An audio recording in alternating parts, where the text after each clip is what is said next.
Before I begin, I'd like to bring up 2 points. The first is that I haven't watched any other reviews or otherwise let someone else influence my opinion. These are the thoughts I had as I played through the game. Secondly, we all have unique opinions and probably enjoy Resident Evil for different reasons. I had fun with this game and probably wouldn't have sunk so much time into it if I thought it was an absolute garbage fire.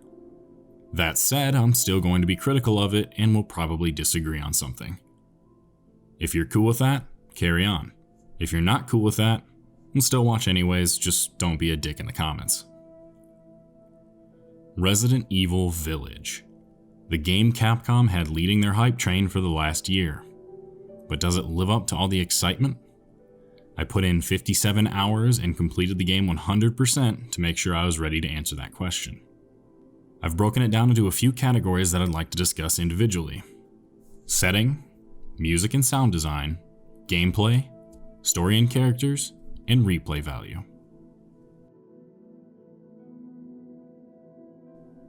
Settings in Resident Evil are generally iconic. In 1, you have Spencer Mansion. In 2, the Raccoon City Police Department. So on and so forth. It would make sense that the titular village in Resident Evil Village would be the iconic location, but I found myself wanting more as I traversed the snowy locale. Don't get me wrong, the entire visual style of Village is neat and alluring, but I just felt it was missing something. There was a small church, but it didn't really stand out from the rest of the area. Having faith in Capcom and knowing that they made a big deal about Castle Dimitrescu, I assumed that it would turn out to be this huge sprawling zone full of puzzles and hidden corridors. I was expecting Spencer Mansion on steroids, basically. While the rooms of the castle were quite pretty, the overall experience was underwhelming. It was short. Much too short to have spent the last year presenting Lady Dimitrescu and her daughters the way they did. After the castle segment, you basically use the village as a central hub for traveling to the other areas of the game. Its role never really becomes much more than this. The next 2 areas we see are interesting, but the locations themselves aren't much to talk about. It's not until we arrive at Heisenberg's factory that there's a serious shift in the setting.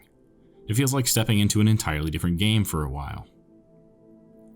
The grungy steampunk style may be way off the beaten path for your typical Resident Evil game, but I have to admit I enjoyed the change of scenery.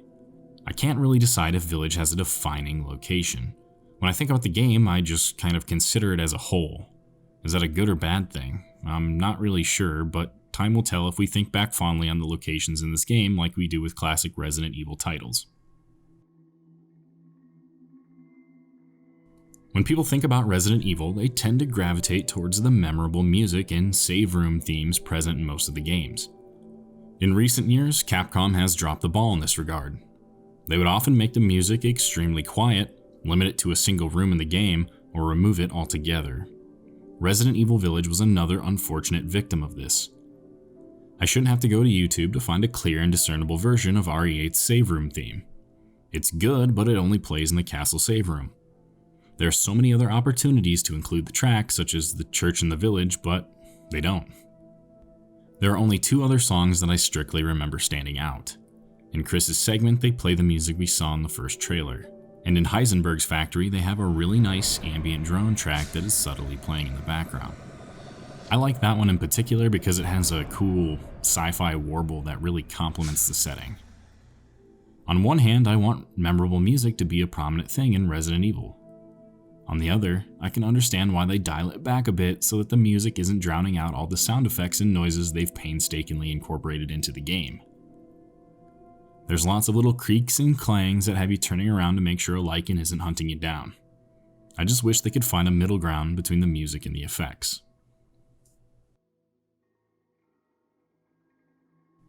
Resident Evil Village doesn't really hide the fact that it's more of an action game than a survival horror game. I get the same feeling I got when transitioning from classic Resident Evil to RE4 back in the day. You get a large inventory and plenty of guns and ammos to fill it. There are various weapon parts you can find to enhance your gun's capabilities, but there's also an upgrade menu at the Duke's Emporium where you can purchase damage, firing rate, reload speed, and capacity upgrades a la Resident Evil 4. People joke that playing with endgame Ethan is like playing a Doom game, and to be fair, they're not far off. Key items and crafting materials do not take up any inventory space, so there's no worry about having the right item for the right room. Although, That wouldn't be a problem anyway, since Resident Evil Village is extremely linear. For the majority of the game, your path is set for you. Every door except the one you're supposed to take is locked, and you're guided right to the key item you need to progress. Sometimes there's literally signs pointing you in the right direction. Come on. I was really looking forward to getting lost in Castle Dimitrescu, but I never did since my hand was held the entire time. At one point after the castle, the Duke explains that you have to fight the lords to retrieve Rose. He opens your map and shows you the area. I was under the impression that I'd be able to choose who to fight first and explore their territory, but once again, every way is locked except the one you're supposed to take next. It was a little bit frustrating. There is slight exploration in the way of treasure hunting, but even the big treasure is plainly marked on your map. Searching for the optional Goats of Warding was the only time I ever felt that I was truly exploring areas. For a brief moment in the game, you lose your weapons and are thrust into a PT-like horror segment in the basement of House Beneviento. It's good, scary, and has a terrifying enemy design. I just wish they could have sprinkled a bit more of that throughout the rest of the game. Puzzles exist, but most of them are easily solved by brute force. The piano puzzle especially was a letdown.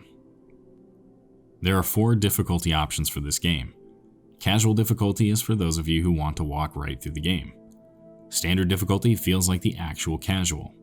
I ended up playing standard my first time, and I only died once because I accidentally fell into the water during the Moreau sequence. Hardcore presents an actual challenge. Ammo was sparser and hits felt more impactful. I basically forgot you could block until I played hardcore and up. Village of Shadows is reserved for those fans who want to get the boss fights down to a science. I highly recommend trying it at least once without infinite ammo. It can be frustrating, but the payoff when you see those sweet death cutscenes is worth it. Speaking of bosses, let's touch on that for a second. 2 of the bosses, Lady Dimitrescu and Moreau, are basically the same. They're both big-mouthed beasts that have a smaller body as a weak point. They chase you around corners and have special moves that force you to hide. Donna Beneviento isn't even a boss fight, and Heisenberg turns into a Decepticon that you kill with a chainsaw tank. Overall, I found these fights to be a little lackluster. That's not to say I dislike them, but I was definitely upset that we didn't get to properly take on Donna. The final boss, Miranda, was probably my favorite, and I guess that would make sense, saving the best for last. The story of Resident Evil Village is enticing for the most part. The beginning is filled with mystery and intrigue. You play Ethan Winters, protagonist of RE7. This time, Capcom has doubled down on him as a character by giving him more personality and drive. Chris Redfield shows up right away and kills your wife Mia. Grizzled Resident Evil fans will probably not be convinced by Chris's apparent turn to the dark side, and they'd be right. You and your daughter Rose are abducted, and suddenly you wake up on the side of the road in the middle of nowhere. After wandering through the snow, you find a fairly large village under the shadow of a giant castle. Cool. Time to find Rose. The village is overrun with werewolves, but Ethan is probably the bigger threat to the few people still left alive. Seriously, this guy indirectly causes the death of everyone he comes into contact with. Avoid him at all cost. Naturally, you make your way to the castle, but are captured once again and introduced to the cast of villains in this game. There is Heisenberg, a cross between Magneto, Van Helsing, and Nicolas Cage. Of course, there is Lady Dimitrescu, the voluptuous vampire giantess that was in every piece of promotional material for the game. Donna Beneviento is a veil-wearing woman that controls creepy-ass dolls, and Moreau is the guy who looks like Gollum from Lord of the Rings if he had been born as a blobfish. Center stage is Mother Miranda, the leader of this ragtag bunch of freaks. All in all, this is an extremely diverse cast of characters. They're all unique looking and have vastly different abilities. I found Heisenberg's ability to control magnetic fields around him a little strange for a Resident Evil game. I think my problem is that at this point we're kind of using viruses, parasites, and mold as a justification for actual magical abilities. I appreciate their attempt at using science to explain why he can do it, but it still feels like jumping the shark to me. And it's just a little nitpick though, and to be fair, I still have problems with stuff like Wesker turning into Agent Smith from The Matrix. Naturally, Ethan escapes because the bad guys just like to let him go in this game. If they didn't always throw him through a door or window, they'd kill him in an instant. Ethan runs into the Duke, who may be the best character. He's an enigmatic merchant who seems to know just about everything. He guides Ethan here and there and is genuinely a good guy. I'm glad they didn't reveal too much about him. Hopefully they don't spoil that in the DLC. Ethan wipes the floor with Lady Dimitrescu and her bug daughters, only to discover Rose has been split into 4 separate parts, and it's up to him to systematically kill all of the lords and get her back. Ethan goes on to kill Donna and heads out to kill Moreau. Chris pops up again and is still acting like a complete asshole. He tells Ethan to stay out of their business, even though from Ethan's perspective, Chris killed his wife and abducted his daughter while leaving Ethan on the side of a road near a werewolf-infested village. It kind of seems like Ethan's business. Ethan ignores Chris and sends Moreau straight to hell. Off to Heisenberg, who turns out is not loyal to Miranda. He actually tries to make a deal with you to use Rose to take down their matriarch, but of course you don't let your baby daughter be used as a weapon. You run into Chris again, and he is still acting like you haven't taken down loads of giant monsters to find your kid. I love Chris, but he's starting to piss me off. He finally eases up and explains that he didn't kill Mia, and it was in fact Miranda masquerading as her. Which begs the question, did Chris intentionally move the Winters family to Romania to bait out Miranda? If it wasn't intentional, then it's either a really unfortunate coincidence or incompetence on Chris's part. This is a part of the story that doesn't quite sit right with me. Chris gifts Ethan a chainsaw tank and tells him to stay out of trouble. Right. Ethan ignores that and kills Heisenberg instead. Miranda shows up and actually rips Ethan's heart out of his body. I was 80% sure Ethan would come back and 20% convinced he was actually dead. We take control of Chris for a short while. He's pretty tactical and ventures down into the village to find and destroy an ancient fungus fetus underneath the ceremony site. On the way, he notes that the BSAA has arrived on the scene, and one of his team members reminds him that he was actually being a dickhead this entire time. Chris reluctantly agrees. He plants a bomb on the Megamycete and stumbles upon Miranda's lab. Here he finds a letter from none other than Oswald Spencer to Miranda, indicating that he was her student at one point and based the name Umbrella on symbols in the cave. At this point, the story loses me ever so slightly. More and more, Resident Evil has been leaning towards the idea that BOWs have always existed as a natural phenomenon rather than the product of man's hubris. I mean, we've been dealing with this for a while now since the introduction of the progenitor virus years ago, but I think I'd still prefer if these monsters were the result of humans trying to play God rather than an ancient fungal superorganism that just happens to make people into immortal weapons. Regardless, Chris finds the real Mia alive and well. He explains that Ethan died, but Mia insists that Ethan is special. Surprise, Ethan's still kicking and he's mold. A ghostly Evelyn from RE7 explains that Ethan died when Jack Baker stomped his fucking head in, and he's been mold ever since. How convenient. I think Resident Evil fans have always suspected something was up with Ethan, since the topic of his seemingly detachable limbs has been talked about since 2017. However, I didn't expect him to actually be dead. I was guessing he just had some sort of change in his body that allowed him slight regenerative powers. At this point, I realize Ethan probably doesn't make it out of this game, and I'm right. He wakes up to my bro for life, the Duke, already taken him to Miranda's location. Ethan engages in mortal combat with the crazy feathered fiend and ultimately kills her. But uh-oh, he's crumbling away as well. He hands Rose off to Chris and takes the detonator to blow up the Megamycete in a final act of glory. Chris meets up with Mia and lets her know that Ethan sacrificed himself so they could escape.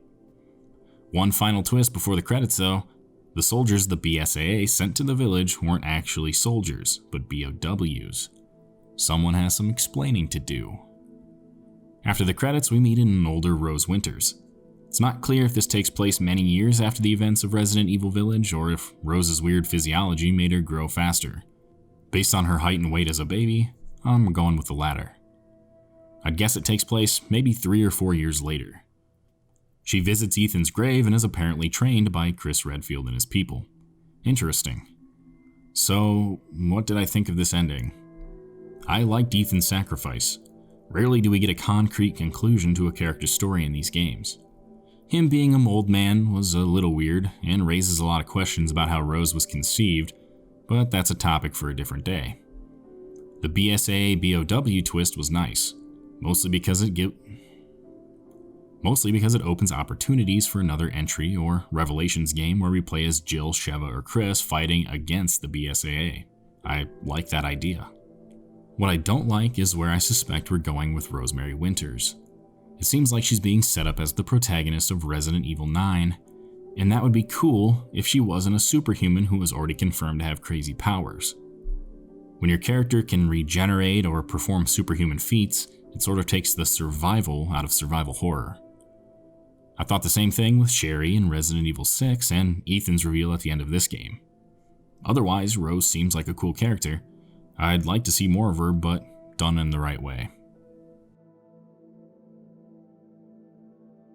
Resident Evil Village offers quite a lot in replay value. Besides the standard achievements, there are also in-game challenges for you to complete that award challenge points or CP. These points can be used to unlock many more weapons and the coveted infinite ammo. New Game Plus runs allow you to replay the game with the weapons and upgrades you ended a previous playthrough with. You can continue to stack these until you're absolutely destroying enemies with maxed out weapons or goofy items like the Gyrojet pistol or lightsaber. It's pretty fun.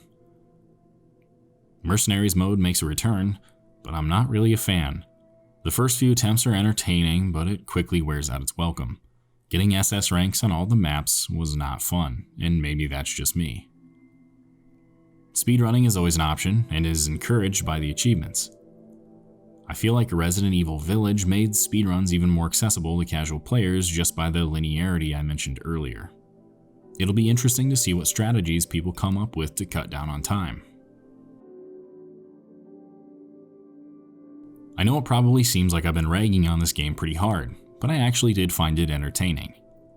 It wasn't what I expected, nor is it really what I wanted, but it's a unique experience.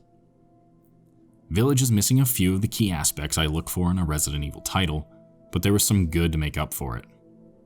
I like the characters and the story, I just hope Capcom treads carefully with the next game. If you're looking for some kind of score, then I suppose I can try and give you one. If I thought the game was a 6 or below, I wouldn't have put so much time into it. Then again, I don't feel like the game hit enough nails on the head to deserve an 8 or better. So, probably to your disappointment, I'll award Resident Evil Village with a safe 7 out of 10. Now it's time for me to take a break from this game for a while and contemplate which one of these many guns I want to try cloning. Thank you for checking out my thoughts on this, and if you'd like, go ahead and comment down below, but try and keep it civil. See you later.